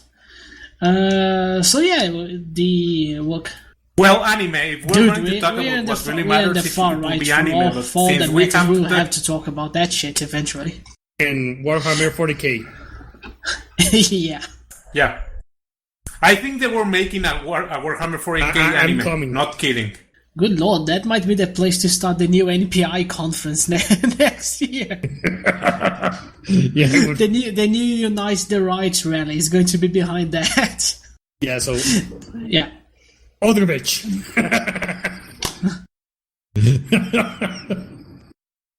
But getting back to the Brazilian politics in relation to those companies, so yeah, the Workers' Party were using those. The one you're mentioning was the meatpacking one. It's called Friboi. It's JBS. JBS. I think they are interlinked over there. I will have to check this one out. Yeah, but it was JBS. Yeah, right. I remember now. They were involved with some stuff involved the Workers' Party. Yeah, and the sons of the owner, because they one of them is the CEO and the other is the founder. One of them was the CEO and the other the CFO or something like that. And they went to jail, but they also declared against Lula to go like only for 2 months or something like that. JBS around here, it's that if I'm not mistaken, Lula appointed his son over there, and he has no credentials and anything. And he also used that company to funnel resources into his party, which the party would then use to buy votes in the Congress and in the Senate, so they could pass legislation that they wanted. That was the reason the Workers' Party used corruption. It was not just to embezzle and to enrich themselves. It was to try to get permanently into power. Yeah, they gave back to the Workers' Party something like $500 million. Yeah, they're still giving money back for the and that all goes thanks to a investigation around here which is called Lava Jato. They got that name from I think you could translate that to a wash house, where you go to your car in a car station to get it cleaned up. Yeah. Lavado de carros in Spanish. So because they were using one as a front for money laundering, it became the name for the operation, and it's involving that in getting our money back and putting those politicians into jail. Most of them are not even from the Workers' Party, but the Workers' Party had were like an octopus. They had tentacles in almost every aspect of Brazilian politics and into the higher echelons of economic and political power. So inevitably they would be getting hit if there was a judge that would go after them. And to us, that judge, which I mentioned it earlier, that Sergio Moro was the one. And that's why he became kind of a national hero around here. So again, what happened but the with latest the other thing then, about them is that they were not then. Lula was indicted for receiving monthly payments off Odebrecht, him and his brother, and that's the newest charge they level against him.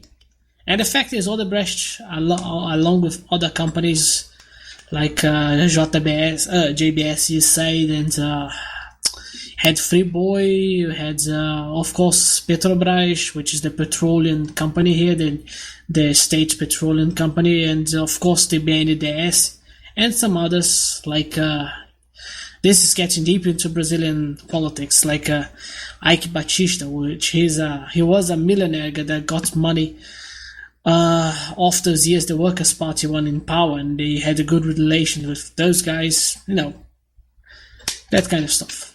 Yeah, but what happened with Odebrecht that they were bribing people in other countries? Do you know? Yes, like in pretty much in every Latin American country. The one in Peru. I think they got up to 4 former presidents in Peru indicted or something.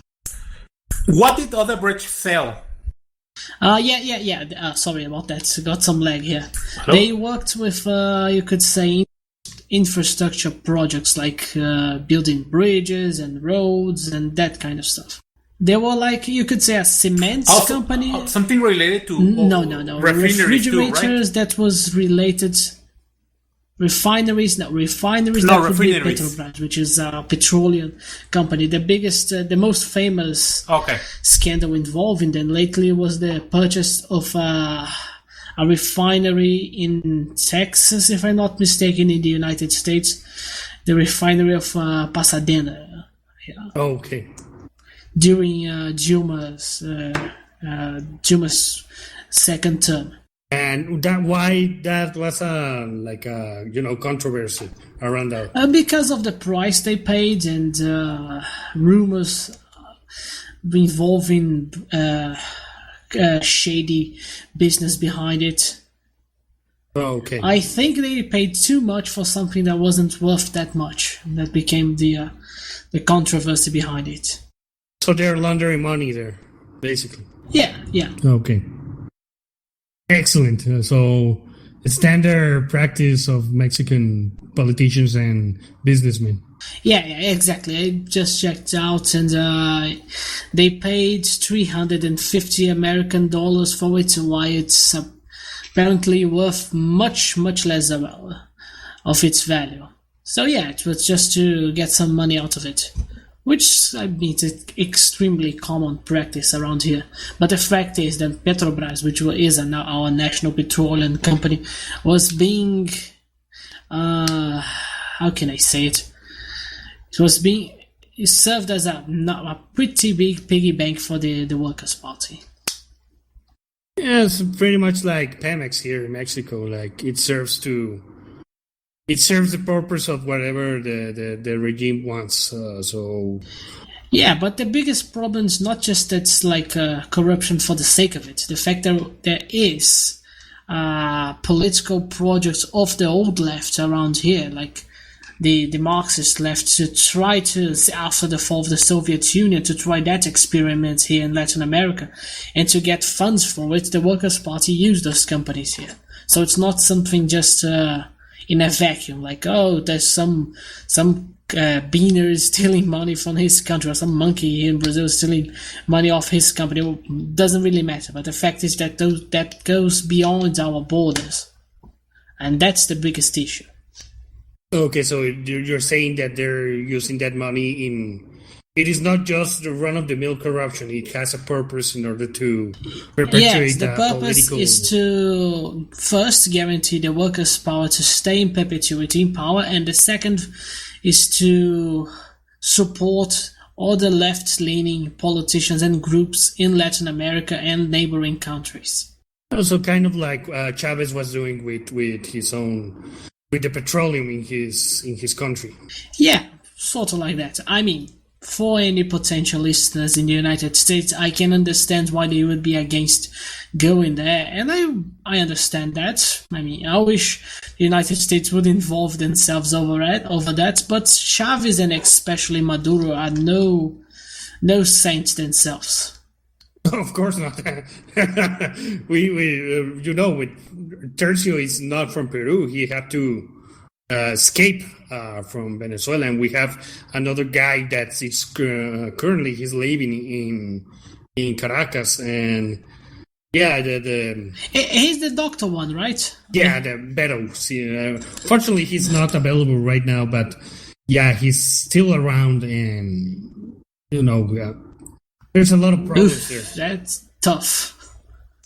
Yeah. Currently, here in Brazil, we're receiving a lot of quote-unquote refugees from Venezuela. Those guys that are fleeing the country over the fact that the place is broke. Yeah, I think I saw last year there was a news story where there was a problem between Venezuela and in the border between Venezuela and Brazil, and it was a town in Brazil that was being basically flooded with Venezuelan refugees, and the people just had it and they chased out because they know, unlike those European faggot, I mean, they were turned into faggots over there. We don't take kindly to that stuff around here. So more small city in the state of Roraima. And I mean, come on, Brazil is not a rich country. I mean, we are pretty much screwed as it is. And suddenly we receive a lot of people from Venezuela, and not the top tier. I mean, the top tier population of the country already left. Yeah, a long time even during Chavez regime. Yeah. So we are getting the scum of the country. And they said enough is enough. So there were some episodes of violence and robbery committed by the Venezuelans here. And the population said, no, we're not going to have it. They started to kick the Venezuelan asses and burn that stuff to the ground.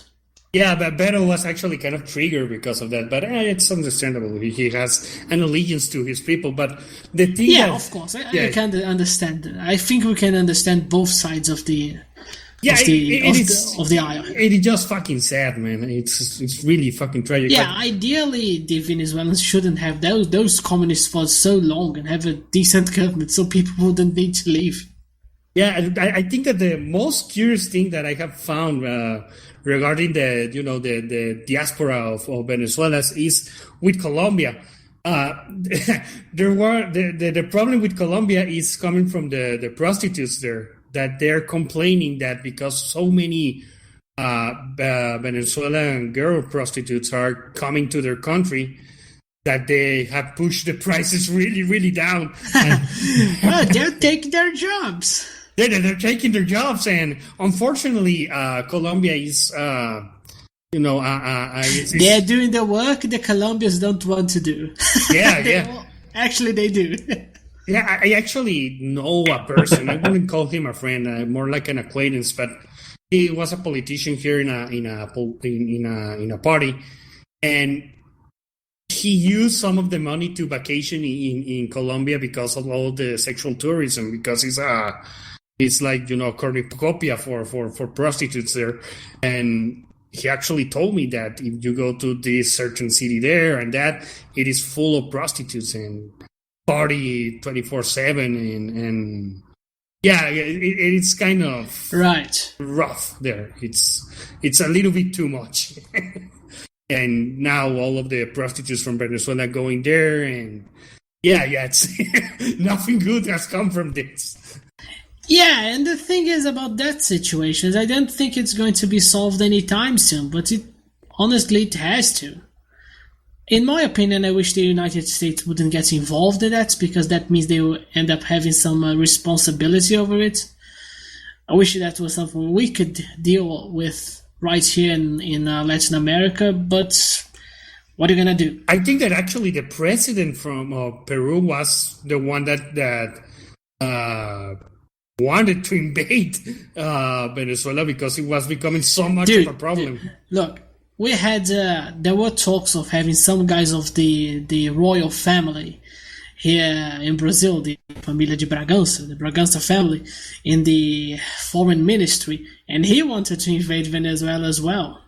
And look, we actually do have a casus belli for that. I mean, they took a Petrobras refinery during Lula's first term, so we could use that as an excuse. And Lula, I don't think it's happening. And Lula but we did nothing about it, so he just let them. Of course, he didn't do anything. I mean, he was friends with Hugo Chavez, and the same thing happened in Paraguay and with Evo Morales as well. I think Evo Morales took a gas refinery from us. Oh, excellent! And that's that. Excellent. Good news all around. So yeah. Now I could play the LARP jingoistic Brazilian imperialist here and say after we got a monarchy back, start to invade all of those countries around us, but I don't think that's going to happen anytime soon.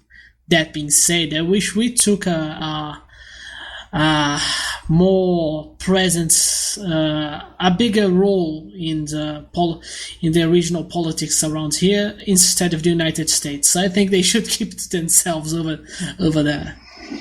So do you think there are serious military tensions between the countries or not at all? There was a little bit of tensions when that CIA-backed guy, the Guaido fellow, tried to get into power, but that fumbled. But right now, not so much.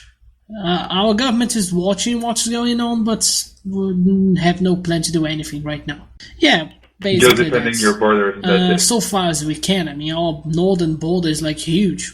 We don't even have enough equipment to guard it all. That's why it's so many drugs cross over there. As well, all the traffic out of the Amazon forest and all that.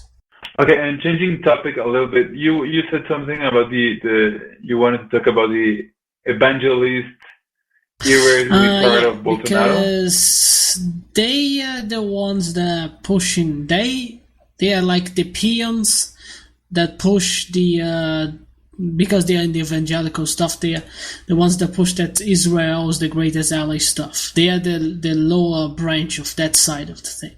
The other ones would be the conservative intellectuals around here. The part of the worries about me is that they are very popular around here. Unlike the United States, where you have the boomers that might die in like 20 or 30 years, and when that happens, the politics in the United States will drastically change and its relationship with Israel. Around here, I'm not so sure. Yeah, it's... But where is that the relationship coming from? Like, I really don't get it at all. Well, look, we try to copycat what the Americans do, and these evangelicals have a warped vision regarding. Don't really give a damn about them. Could you repeat that? You cut off, volunteer. I'm sorry about that, but I didn't hear that, and I'm afraid it was not recorded. No, sure thing. I'm just saying about that. They tend to copy what the Americans do and the evangelicals in the United States, and now it's happening here. Why they tend to worship Jews to the excessive. It's just a one-way street. The Jews don't really care about that. Yeah. Well, the way I see it, we are seeing here in Brazil the phenomena that has happened in the United States. It might not be as strong as it is in the United States because we have a more Catholic tradition and we never had really any relationship with Israel, really. We always had neutral or more supportive to the Palestinians, and we always had a good relationship with the Arab countries because we always got many immigrants from those parts of the world, like Lebanon and Syria back in the late 19th century, early 20th century. But I think I can't really give a clear answer how it's going to turn out in those years. I think it will be really hard to, support here in Latin America.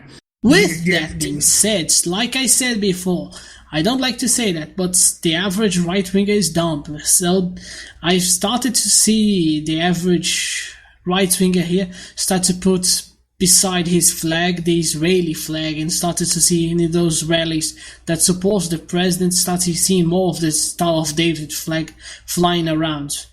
So that might happen. Yeah, it's kind of strange. I don't know. I think that it's kind of astroturf. They probably tell them that put this white and blue thing in the flag, and they probably don't even know what it is. Yeah, and I don't really see how can Brazil give the clout that the United States probably is going to lose in the next. That Israel is going to lose from the United States in the next 20 to 30 years if the demographic conditions trends continue as they are doing right now. Because Mexicans certainly, I wouldn't say that Mexicans are anti-Semitic, but they're not. They definitely don't have the that we are not philo-Semitic like in the rest of the Anglo world. We simply are not. Yeah, the United States has a very interesting position where they're the most philo-Semitic country of all. What worries me is that we tend to try to copycat everything they do, and the right wing here is trying to do that. Actually, I'm not sure what will happen with Mexico since Morena is in power, and Morena, remember, is really they have influenced by Jews and other Jews, but exactly. Well, the Morena president, remember, the president of the party is a Jewish woman, and the mayor of the city of Mexico is a Jew. Who's the president of Morena? Jacob Polensky. I forgot her name, but it's but she's a Polensky, I think.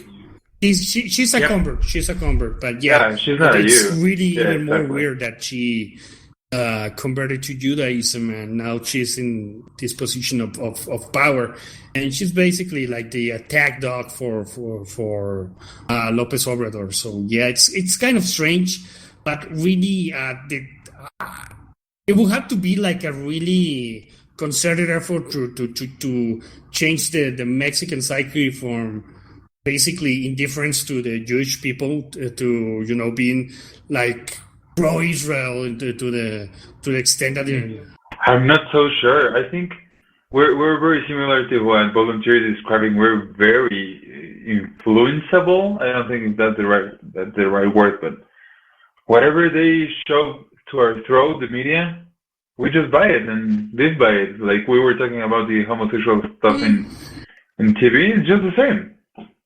It depends. We're really weak in that sense. I think that what I was telling is that you can convince the people to some extent, but I think that it's going to vary from place to place. To be fair, we don't have like the United States has those so many Holocaust lessons and all of that. Our education class tends to copy what goes over there, but there's a limit to it. Yeah, here is basically like lamentations and of the Spanish conquista and basically anti-American propaganda to some extent. The biggest targets around here would be like the blacks, because we had slavery, which, to be fair, wasn't really great, and we did got a lot of slaves. But to be honest, it doesn't go as far as it goes in the United States with the white guilt stuff. Yeah, and I don't know, because it wouldn't be white guilt. It would be like, okay, who are you going to target with that? Are you going to target the general mulatto population of Brazil? It would be like, shooting yourself in the foot. It's really fucking weird.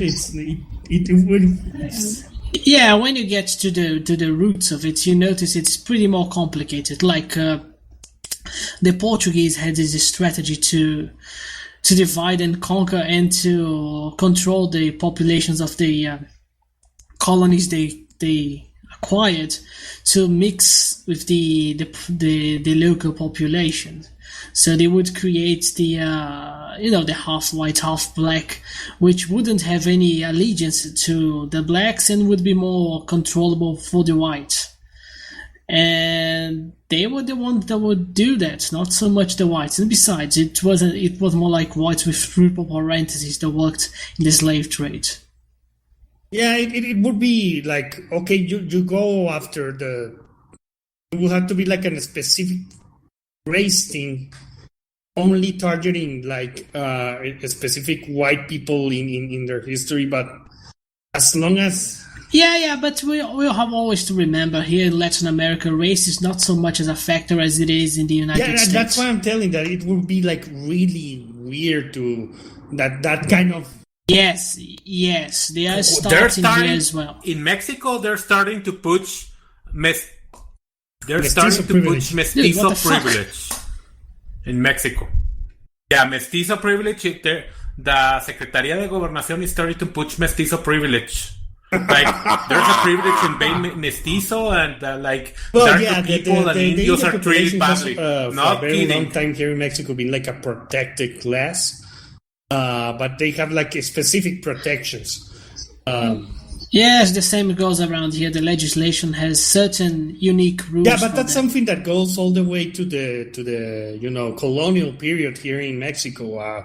The Spaniards give like certain kind of protections to the indigenous people, and probably they did something akin with Brazil. They're the Portuguese. Dude, I mean, come on, just give some booze for the Indians and they are going to be happy as it is. Well, we're living with the consequences of that right now. It's not fun, especially not for them. They cannot handle liquor. Yes. No, it's really unfortunate. They can handle liquor. You end up seeing some sad situation. And like it's 9 in the morning in Indian reservation. They are already smashed up and completely drunk. Here in Mexico, we don't have Indian reservations. They can pretty much go whatever they want. They're not Indian reservations, but they're places where they are. Yeah, the India culture. No, but the India culture itself is protected. I don't know if they're protected, but it is kind of like they don't move from there. Yeah. And that's something that the Spaniards did. So, well, their culture itself is protected. I don't have a particular problem with that. It seems like, okay, fine.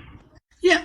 I would agree with culture. I really don't have a problem. My problem is with the lands. They just have too much land right now. And the fact that the legislation around here operates differently tends to create certain legal problems. It seems that it's kind of a problem that you probably copied the Americans too much. Like, why would you give them like a special... It's like you're creating a nation inside a nation. It's not like a good idea. It never is. Like, it is better to integrate as much as possible those people into the general mainstream of society. And that's what Mexico, until now, not in the future, but until now, has done relatively well. The problem right now is that you're trying to, in Mexico, there was recently an ad in television from the government that they were pushing the Afro-Mexican.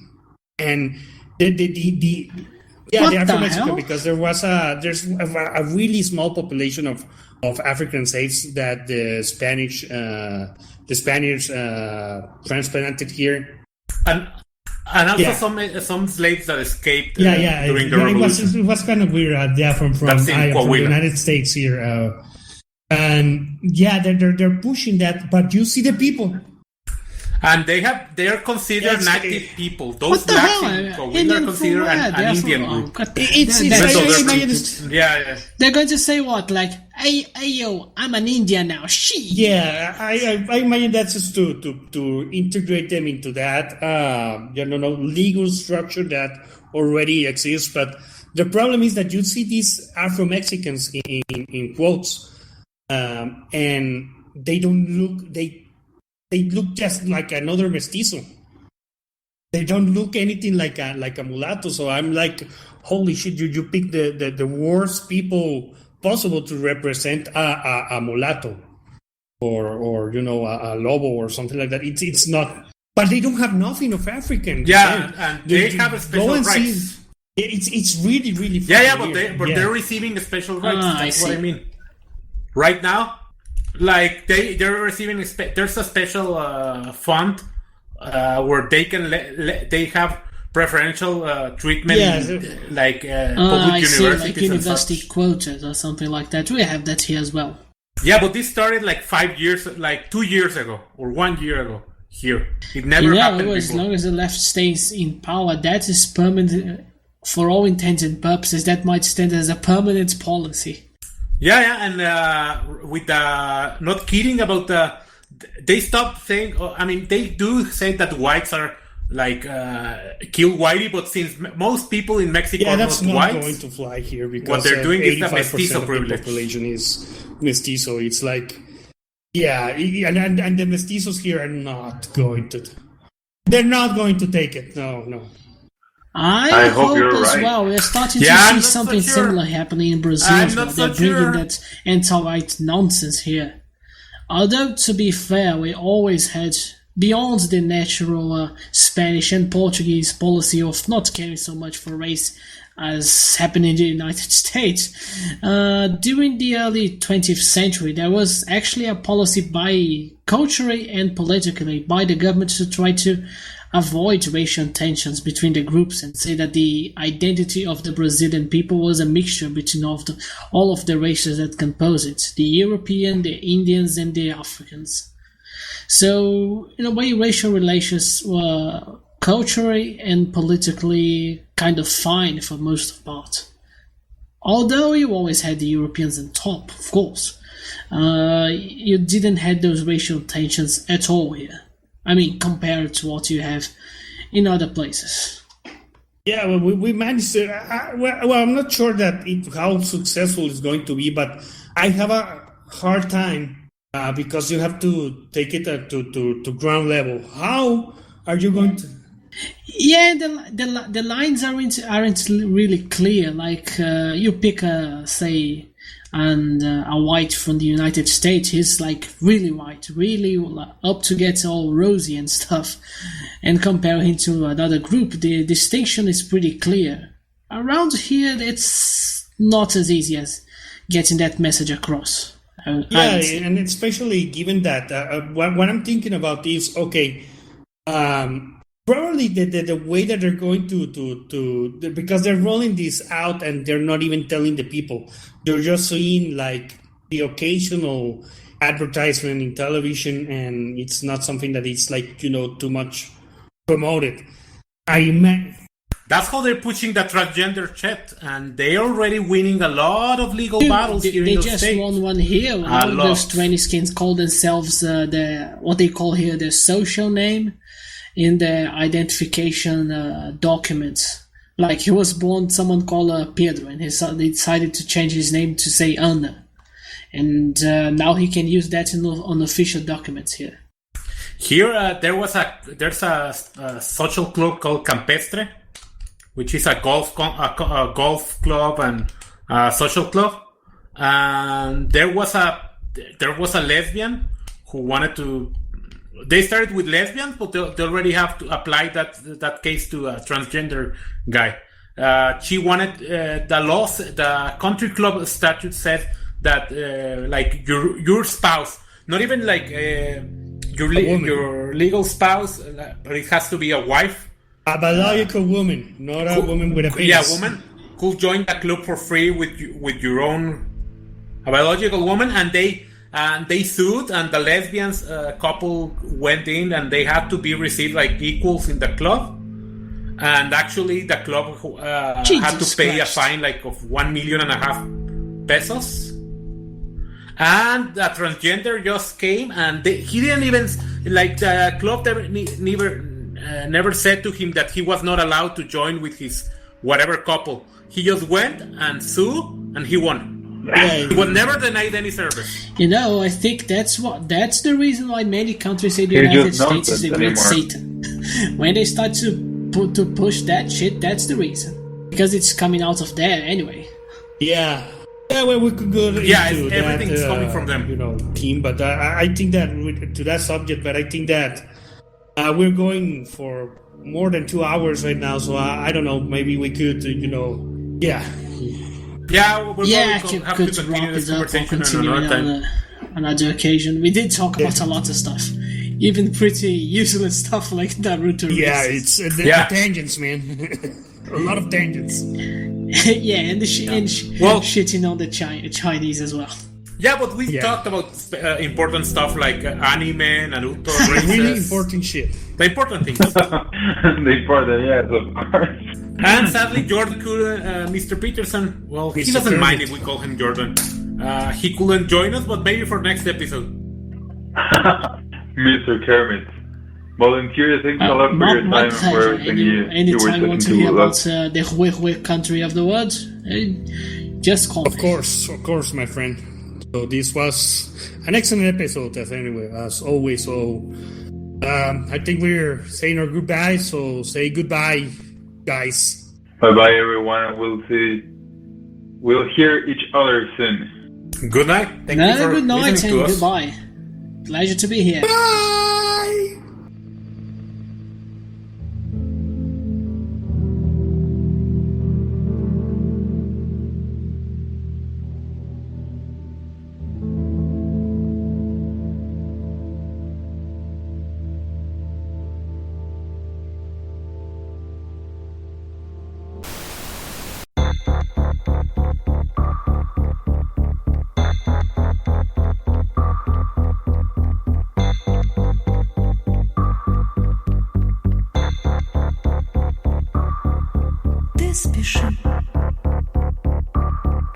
Ты спеши ко мне, если я вдали, если трудно мне, если я